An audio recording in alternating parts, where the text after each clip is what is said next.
Hello viewers, আসসালামু আলাইকুম। আমার পিছনে আপনি একটি সুজুকি বাইক দেখতে পাচ্ছেন, মনোটন। তো এই ভাইটি হচ্ছে সিরাজগঞ্জ থেকে আসে আমাদের কাছ থেকে আর কি এই বাইকটি ক্রয় করলো। তো কত টাকা দিয়ে ক্রয় করলো আজকের এই ভিডিওটির মাধ্যমে আমি আপনাদেরকে এটা জানাবো। তো ভিউয়ার চলুন ভিডিওটি শুরু করি। ভাই আসসালামু আলাইকুম। ওয়ালাইকুম আসসালাম। তো ভাই আপনি আসছেন কোন জায়গায় থেকে? হ্যাঁ, আমি আসছি সিরাজগঞ্জ থেকে। সিরাজগঞ্জ থেকে আসছেন। তো আমাদের কাছ থেকে এই মনোটন এই বাইকটি ক্রয় করলেন নাকি? জি জি। তো ভাই গাড়ি তো আমরা বলছিলাম যে একদম নতুনের মতন ফ্রেশ কন্ডিশন আছে, সেক্ষেত্রে কি বাইকটি কি ওই রকমই পাইছেন? জি ভাইয়া, ওই রকমই পাইছি। আচ্ছা, বাইকে তো কোনো ধরনের দাগ স্পট বা স্কেচ না, কোনো কিছু দাগ স্পট পাননি নাকি? নাই। আর বাইকের আমরা প্রাইসটা আপনার কাছে কত রাখছি?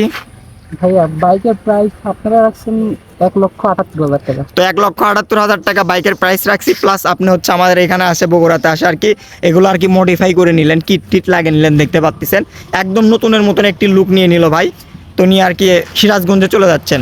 তবে আমাদের কাছ থেকে যদি কেউ বাইক নিতে চায় সেক্ষেত্রে কি বাইক নিতে পারে? হ্যাঁ হ্যাঁ, অবশ্যই। মানে কথা কাজে তো মিল আছে। হ্যাঁ, কথা বলি। আবার অনেকে দেখা যাচ্ছে বাইরে থেকে আসতে যাচ্ছে, বলতেছে যে টাকা পয়সা নিয়ে আসবো, সেক্ষেত্রে কোনো ধরনের প্রতারণার শিকার কি বা কোনো কিছু তো সমস্যা নাই। না না, কিন্তু আমাদের তো ভাই জেনুইনলি শোরুম, সব কিছু তো আপনি দেখলেন, আমাদের বগুড়া শহর ঘুরলেন, আসলে কেমন লাগলো আপনার? আলহামদুলিল্লাহ ভালো লাগছে ভাই। আচ্ছা যাই হোক ভাই, আপনারা যদি কেউ বাইক নেন অবশ্যই স্ক্রিনে দেওয়া নাম্বারে যোগাযোগ করবেন। আমাদের ঠিকানা হচ্ছে বগুড়া সদর নারুলি সাব্বিক ক্লিনিক। এখানে আসলে আপনারা আমাদের কাছ থেকে যে কোনো মডেলের ফ্রেশ কন্ডিশনের বাইক নিতে পারবেন। আর বাইকটি ভাই যে গাড়িটি নিল একদম নতুনের মতন বাইকটি আছে, ফ্রেশ অবস্থায় আছে। তো ভিউয়ার্স, আজকের ভিডিওটি এই পর্যন্ত। আসসালামু আলাইকুম।